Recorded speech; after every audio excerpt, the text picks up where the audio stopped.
Welcome back to Two Gals and a Glass Half Full. I am very, very excited about today's guest. It's a topic that I am so passionate to learn more about, and it's something I'd love to do more in my future. So really excited about that. But before we get started, Dr. Jess, what is in your glass? So this morning I'm still working on my cup of coffee. So I have it in this like little insulated mug because it takes me forever to finish one cup. So that way I try and keep it a little bit on the warmer side. So I've got a low acidic bean and I do a little bit of half and half. I like to brew some cinnamon in there as well. So, just it's actually a good cup of coffee. That says when uh, you brew the cinnamon, do you put it like in with the grounds or do you put it in yeah, the coffee after it's made? I put it in with the grounds and then it just kind of percolates through. Hmm. And so I like the little bit of the flavor that it adds. Cinnamon is beneficial as well, but it just kind of gives it that like you feel like you've got like a nice cup of coffee, you get a good bean. Yeah, like Yes. yeah. Yes. So Dr. Bobbie, what's in your glass? So I am sporting some just water this morning. I was gonna make some coffee, but I just ran out of time. So water it is. Got it. Hey, that's okay. And so with us today, we've got a special guest. His name is Jason. And so before we do intros, Jason, what's in your glass? I have coffee. Love Coffee it. with either drinking dark, but today I'm drinking it with raw milk cream. Nice. So, Ooh. And I think we'll get to know a little bit more about that raw milk cream because of what you do and your lifestyle, which is why we want to interview you. So Jason, if you don't mind, tell us a little bit about yourself. yeah, so my name is Jason. I'm from Sow the Land YouTube channel. And we homestead in the mountains of North Carolina with me, my wife, and my 12-year-old. And we've been doing it for the last 8 years. Originally from the Los Angeles area, and now we grow a lot of our own food, and we just moved to a larger property, 14 acres currently, and just trying to rehab this. It was a rundown horse property, and we're trying to make it into our family farm, and just trying to figure that out. And coming from the city, we didn't know a whole lot of stuff, so um, it's been definitely a learning experience for us in the past 8 years, but we've grown a lot as a family and just trying to figure it out and make it work for us. Yeah, I love that. Yes, I would love to kind of do one day what you're doing. So super, super awesome. What made you guys decide to leave Southern California and head over and kind of start that lifestyle of homesteading and growing your own food? Yeah, so for us, it definitely started when I just turned 30. This was in 2010, and I got diagnosed with cancer, and I had a Hodgkin's lymphoma. And that was just such a huge shock for us because that was just unexpected. And it was then that we just try to figure out like what's healthy, like what we should be eating and cutting out of our diets and things like that. I did 6 months of chemo, and that was it. I've been in remission ever since. And it was during those 6 months where it was just kind of turned our life upside down and we started thinking differently, not only about our health, but also what makes us happy. Is my current job situation, was that making me happy? Just different things you start to question. Once you start questioning what food you eat, it kind of leads you down this rabbit hole of what other things that I should be questioning. Um, so we started slow. We felt like we felt like we were eating healthy at the time, but looking back, we weren't. We still eat fast food, and I only eat fast food on the weekends, so I'm healthy. Or I have a salad once in a while, so I'm healthy. But I guess really we weren't. And so we just started figuring it out ourselves. I remember my last oncology appointment. We asked her, what now? Because after doing chemo and all these tests and scans that I had to do, it was very traumatic. And I always thought like, well, what now? now that I'm in remission, I felt like, is there a nutrition plan I should follow? Is, something. And she was just like, no, like nothing. This is it. You're done. Um, go live, back to your normal life. And it just kind of didn't sound right to us. And so from there, we just decided just to kind of take control of our own health and try to figure it out ourselves. Looking back at it now, it was almost like I wanted her, because she's an oncologist or a doctor, like I wanted her to tell me how to eat. Like I wanted her to tell me what to do.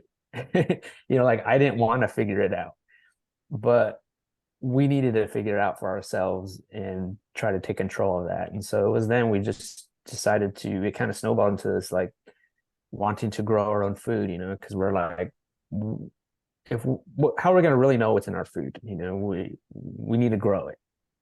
Mm-hmm. And not having a farming background, or didn't know anyone who grew food, this was just like maybe an hour outside of LA that we, born and raised. Me and my wife, we met in high school, and born and raised in the same area, never lived anywhere else, and didn't know anything about chickens or nothing.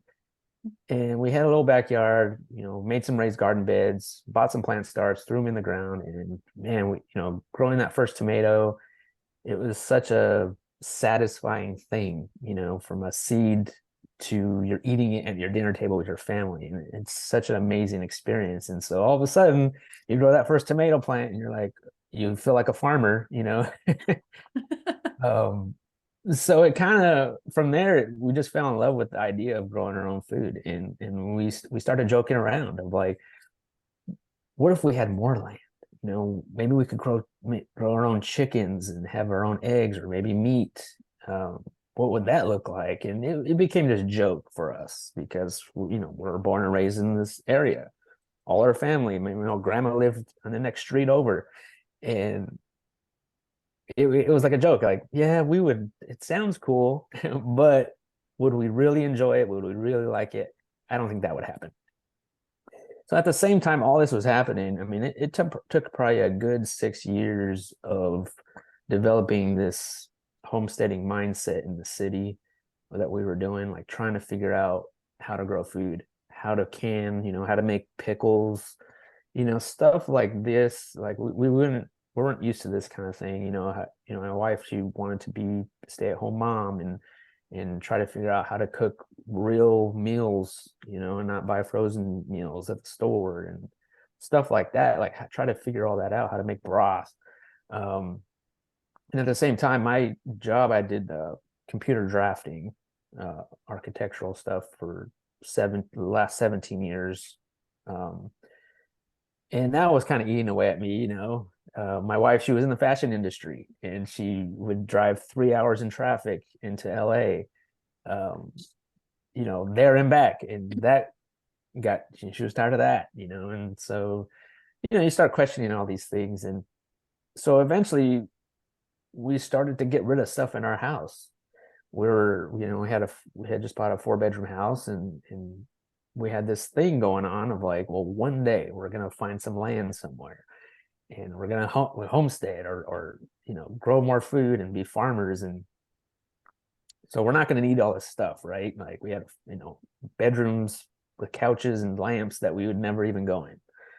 And so we started to live more minimally, have this, I guess, homesteading mindset level, like paring down to one car, got rid of a car and try to get rid of our debts. And it was still a big joke of like, well, we're going to one day find land, whatever that looked like. And so over the course of 6 years, we got rid of a lot of stuff, and we're almost feeling like we were kind of like living minimalistic style.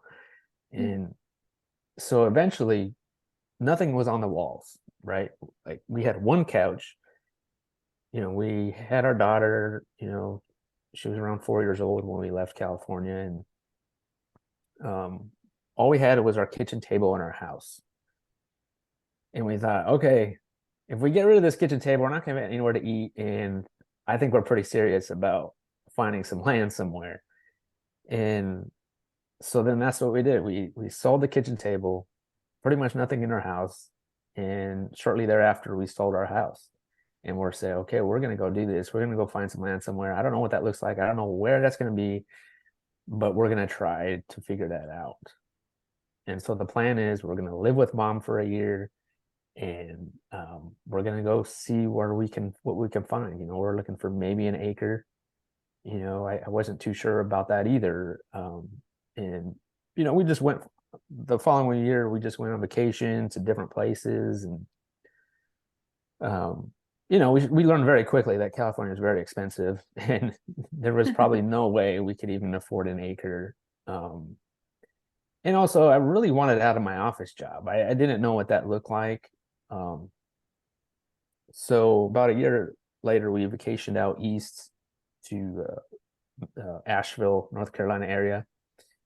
And we really felt a good sense of community out here. There's a lot of local small farms, a lot of people doing what we wanted to do, which was grow food. And it's just very different than California. There's tons of water, green, and all this. And so we really felt drawn to the area, that we needed to be here. And of course, that was the furthest away that we wanted to be. We didn't have any family or connections or friends, really. We just, I don't know, we felt drawn to the area. So we basically sold most of our stuff, and we left. And we had with the money we saved from the house that we sold in California, we purchased 1.5 acres with a rundown mobile home. And we weren't sure how it was going to work, or even if we were going to like it, right? Like, because we never even been on the East Coast prior. I think the furthest east we've ever been was New Mexico, like even on vacation. So this is like way on the other side for you. Yeah, it's like the furthest you could possibly go, far away from family. And it was just such a huge, it took a lot of effort to do that. And then also my job, right? Like, what am I going to do with my job? So, for some reason, when you get cancer and you go through that, a lot of things don't tend to not matter anymore. What matters is, your health and your family and just being together, and that's it. And so I decided just to quit my job. I'm just going to quit. Like, I'm an adult. I don't have to ask for permission. That was probably the first time I've actually felt like an adult, was when I decided just to quit my job. And I was 17 years, and it was a nice, comfortable job. It was easy. And so we just quit and left. And the plan was we wanted to grow a lot of our food, and I wanted to figure out how to stay at home and just work together as a family on whatever that looks like. I wasn't too sure what that looked like yet. It sounds like the cancer diagnosis, and we always talk about your why and why are you doing something, and that kind of gave you a very strong why of following your dreams and your passions. And when we have a really strong why, it makes everything that follows, like quitting your job and kind of moving away from family, a little bit easier, because it's like you're something you're so passionate and feel so strongly about. Oh yeah, definitely. And it's so scary. It's like the fear of the unknown, right? I was like, well, what's the worst that could happen? Well, not find a job, and we just move back in with mom. That's not what we want to do. It did feel like a sense of we're taking a step backwards, because we bought the rundown mobile home, and have no job, no careers all of a sudden. And it felt very scary and not sure what was going to happen. We had a 4-year-old, like, what am I going to do? And we're just trying to figure it out. And the goal was not to be back in an office job, not to ever go back to an office job, and not to and to work together as a family and grow our own food. And we've been doing it ever since. And I've never been back to an office job, and somehow whatever it is we're doing, it's working. I think that you said the fear, it's scary to like leave your job, leave a life, stops a lot of people from following their dreams and actually acting on what they want to do. So Yes. commend you for actually going and doing that. And that's the hard part. I mean, it really, yeah. I mean, coming from, for me, like, I'm not, never considered myself like an entrepreneur, or I was not that at all. Like, I was just, always told you need one good job, go to school, get the degree, get one good job, get a house with a white picket fence, get married. You know what I mean? Like, that's what I've always been taught, and that's exactly what I did. And so I was very happy and comfortable doing that. So making the shift, it was super hard for me to do that.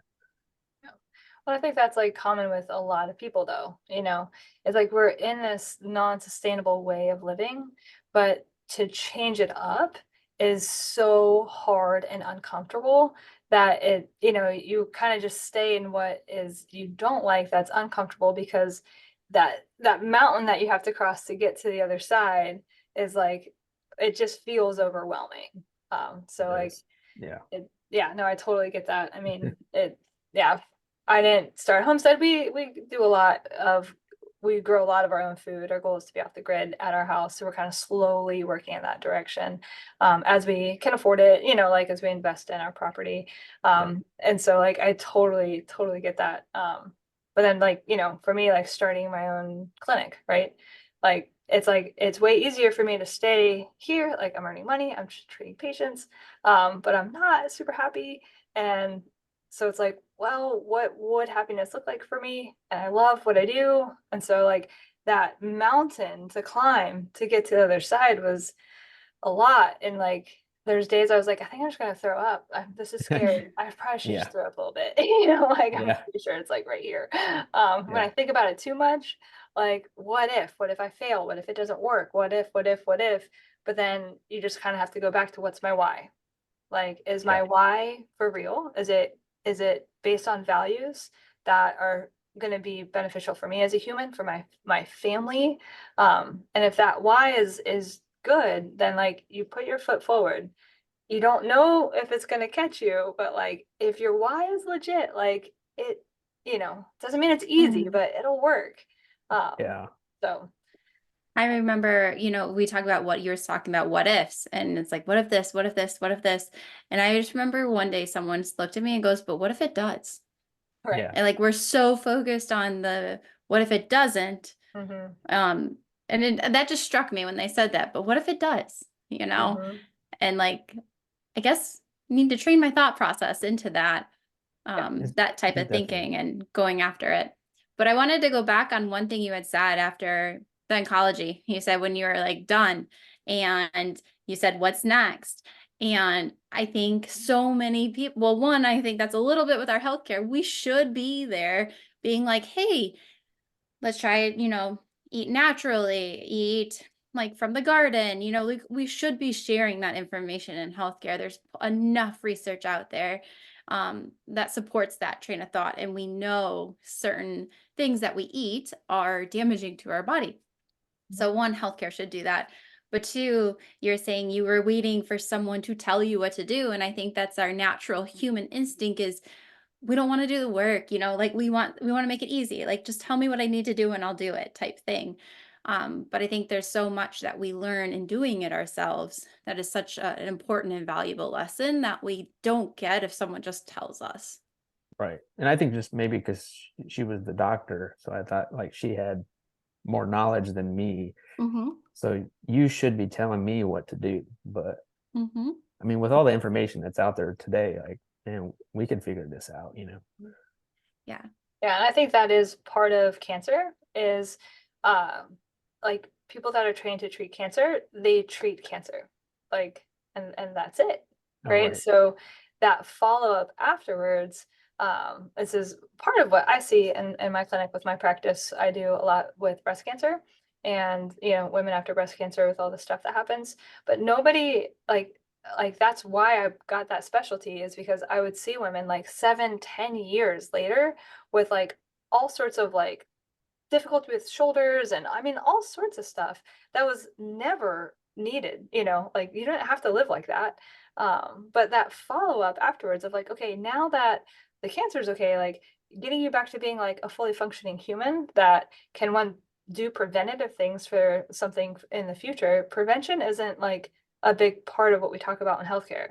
It's treat the illness and then we're done, instead of let's treat the illness and then talk about prevention for what comes forward.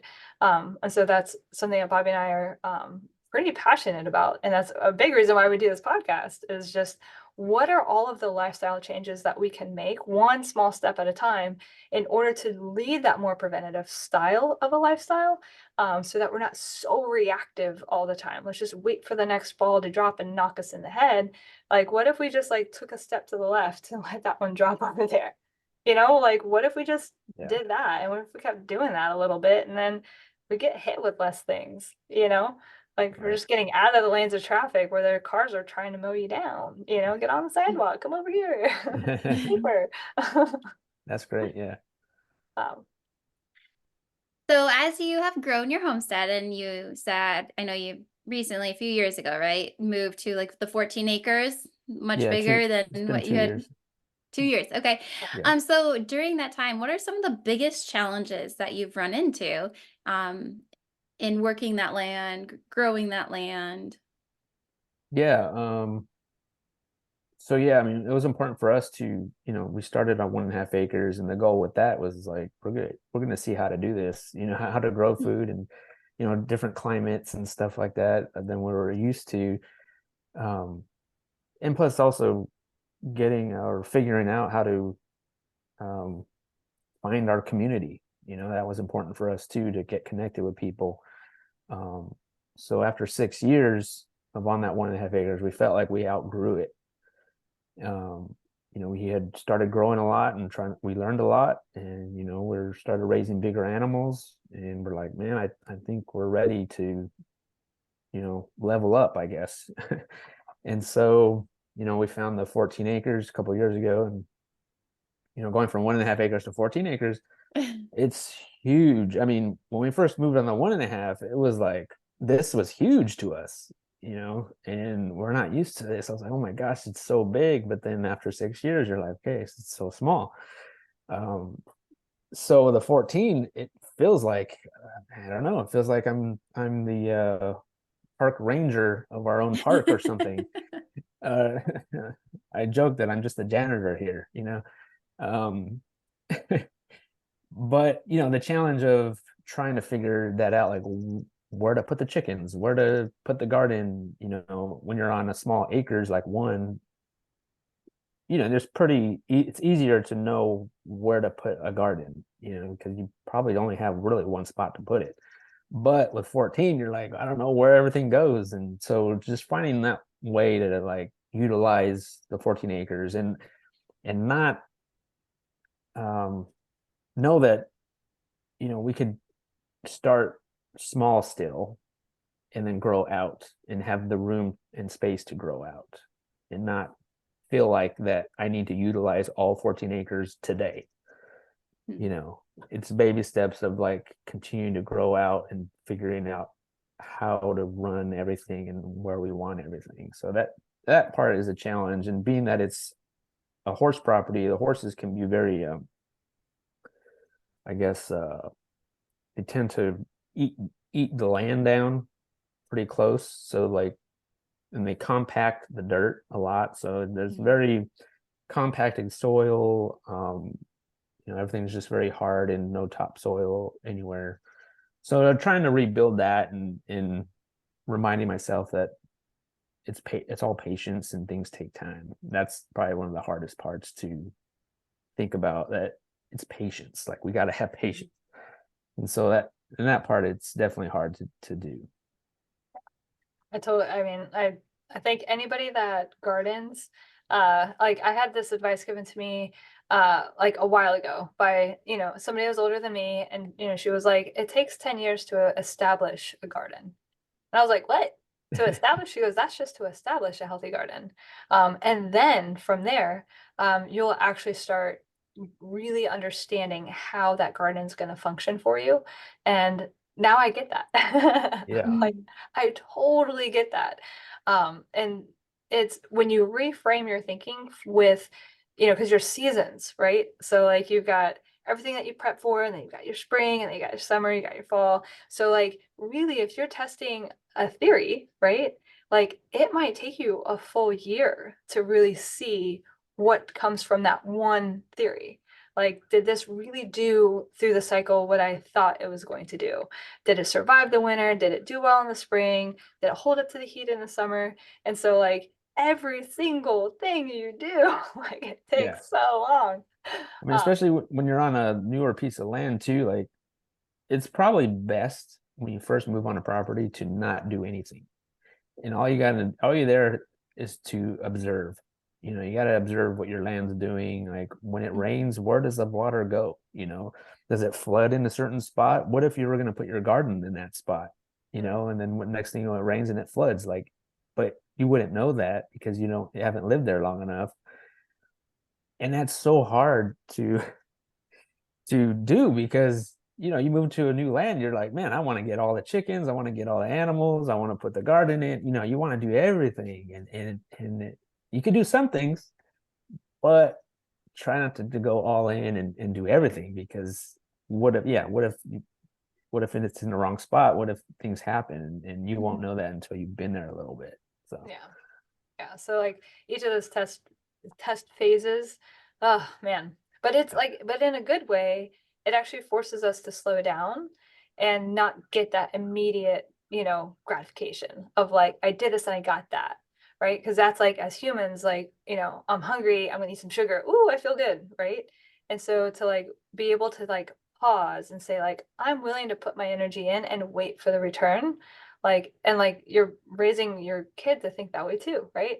And so I think that is like hugely beneficial for like us as humans to like understand that like some things really are going to take a longer amount of time, but you only get there if you do the work and have the patience to just really set up that foundation correctly, because what you're still setting up your foundation. I mean, you're within your first 10 years, right? yeah, for Like, sure.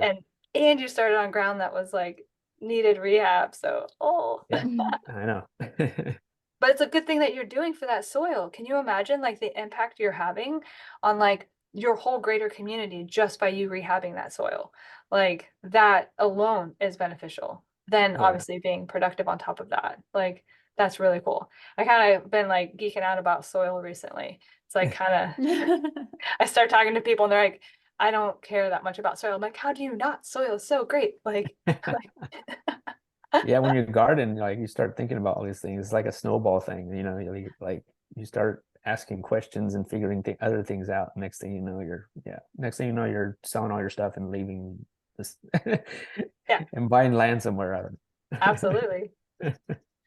So tell me, what has been like one of the like the biggest benefits that you've noticed with moving to this new property? I mean, we've talked about the frustrations, and that's going to come with anything. That's with any challenge. But like, what are you already seeing as benefits? I mean, definitely just working in the land and being together as a family doing it. Mm, We kind of have this common goal. We're all working together doing it, and we're all at home. We all, we're together every day, all day. Because we homeschool our daughter, or my wife does, and we're out there doing it. Also, I mean, I think grow. I mean, another why. I mean, yeah, the why was my cancer, but like the initial why was we just want to grow our own food, as much food as we can. We're not looking to be 100%, all of our food, but maybe half that, or and it took a good 6 years to say, oh, we grew 100% of our own meat. And so that's where we're at today. It took 6 years to get there, but we did. And now we do. We grow 100% our own meat, and we're working on our vegetables too. But in that aspect, you see that there when we have our freezers full of all that meat, and that means we're doing something. yeah. Yeah, no, that's awesome. And then what kind of projects do you have coming up? I mean, I can only imagine. Like, I know my mind would be spinning if I was like on 14 acres. I'd just be like, oh my gosh. So I can understand where you're like, I just want to get started. But like, Yeah. what's the more immediate projects? So immediate right now is I have a 72-foot high tunnel greenhouse. So the plastic high tunnel that I'm working to putting together, and hopefully we can start planning in that this year. That and fencing, we have a 7-acre pasture area that I mean, there was already kind of fencing here, but it was for horses. So I'm trying to redo that and see what I have to hopefully, get that going, because, we're starting to get bigger animals. We have some cooney pigs, which are too cute. I don't know if you want to raise cute pigs because eventually we're going to put them in our freezer. And so she's about to have baby piglets any day now. So Oh, how we're kind of exciting. on baby watch there. But really for now, it's the high tunnel, it's the fencing, and yeah, I mean, when you have the bigger property, again, like it's patience, and it's hard not to, I'm trying not to get in massive debt over everything, because Yeah. it does cost, it costs money to do everything, and just to be patient and maybe do one thing a year. Last year we did like a rain catchment system on top of our land, to collect that rainwater. And I have a big 1,000-gallon tank, and I haven't used it yet because I just kind of finished it at the end of last year. So I'm looking forward to using that to utilize the water to water our animals as we get them. Yeah, no, that's And- awesome. I think that's one of the big goals that we're working on too at our house. We've got some rain barrels set up off the house, but like we want to do a big cistern. And so like all of the watering for like the entire property would come out of that. But again, it all costs money. So like there's Yeah. just, we start with things that we can afford, that we can manage, and then grow out from there. So like when I say I want to be off the grid, it's not next year, because financially the upfit for everything we want to do. But like you just each year you break it out into like manageable chunks that you can handle financially, time commitments, everything else. And Yeah. then like you're always, because then you look back a couple of years, you're like, oh dang, we really have made progress, right? Like we're not Yes. where we want to be, but we've come further than we were. So, Right. right?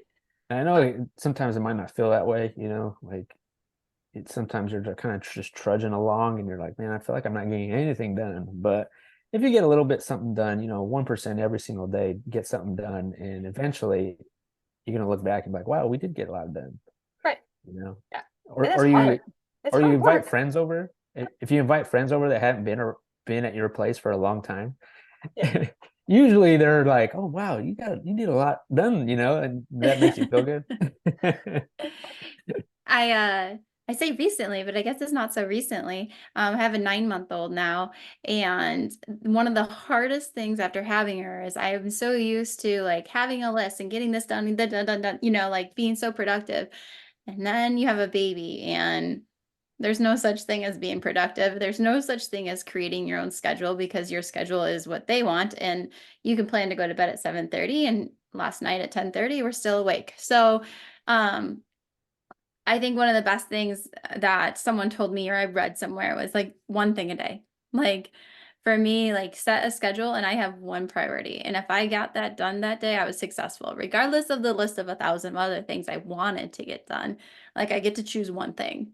And that's been very helpful. So I think that's kind of the same idea, like just one thing at a time. Yeah. Yeah.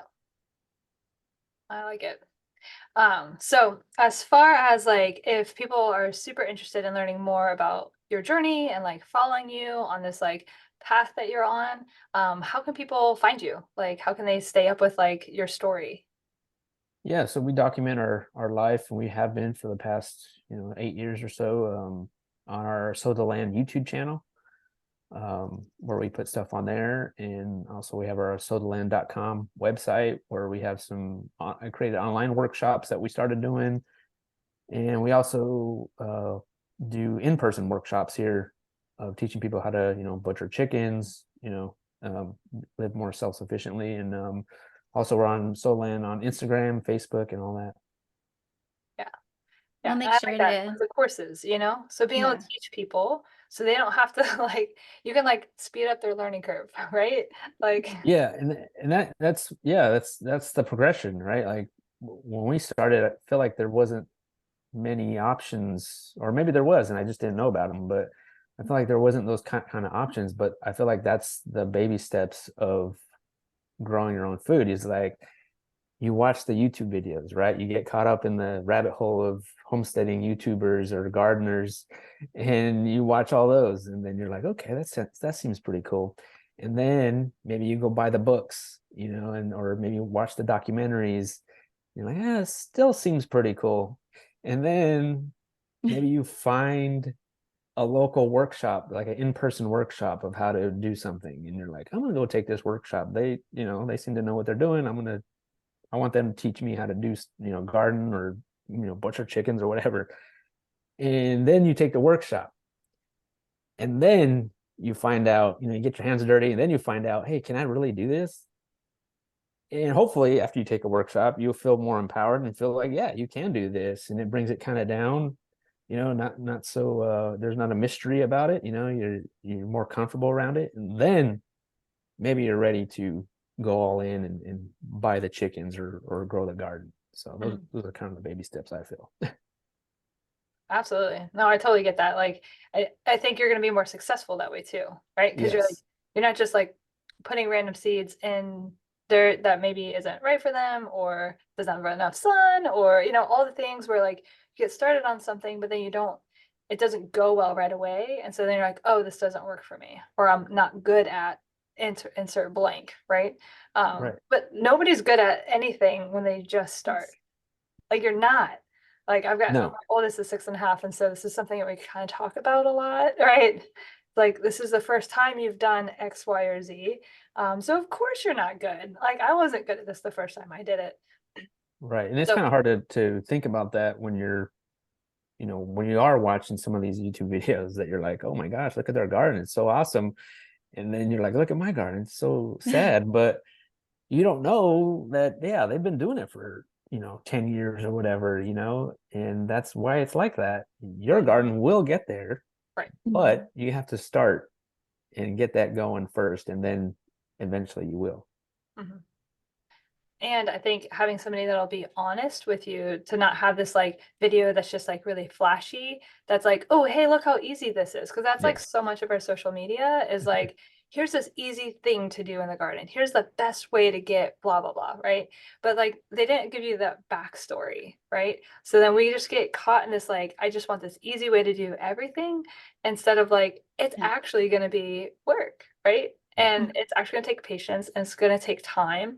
And you're not going to succeed right away. You're going to make all sorts of mistakes, but those mistakes are actually how you learn. Like every single time you make that mistake, you probably won't make that same one again, or Right. then you do. But Yeah. like that's how you grow, and then it's now yours. It's not somebody else's. And so I think again, just having that honest conversation. It's like, yeah, like I mean, we're rehabbing this land. It's not the best right now. Like, Yeah. yeah, Right. that's great. Like I love that. Like I think that honesty is like it's key. And I think the more people that are out there saying like this is hard and worth it, and I have so many benefits for my family and my health and all these other things, and it's hard Yeah, and frustrating sometimes. for sure. Yeah. Awesome. So, Jason, thank you so much for coming on. We like really, really appreciate it. I love these I love conversations like this. I think it's really healthy. So please everybody follow him. We'll put the all this stuff about all of his links and everything. So so the land will be all kind of linked up in the description below. And if you like what we're saying and like follow us as well. We're on all the social media channels. So share this episode with somebody that you might think in your life, oh, they could really benefit from hearing this. Like, don't keep it for yourself. Like, share it. And hopefully we'll continue to spread the word that lifestyle change is worth it. And that's the whole point. It really, really is worth it, even though it can be scary and hard and worth it. All Yeah, thanks for right. having me on. I appreciate it. Thank you. Thank Absolutely. you. Thank you for listening to the episode today. If you would like to learn more about how Two Gals can support you, then join our Two Gals Insiders membership, which can be found at www.2-gals.com. Also, don't forget, follow us on social media. We're on Facebook as well as Instagram. Okay, everybody. Bye. Enjoy your week.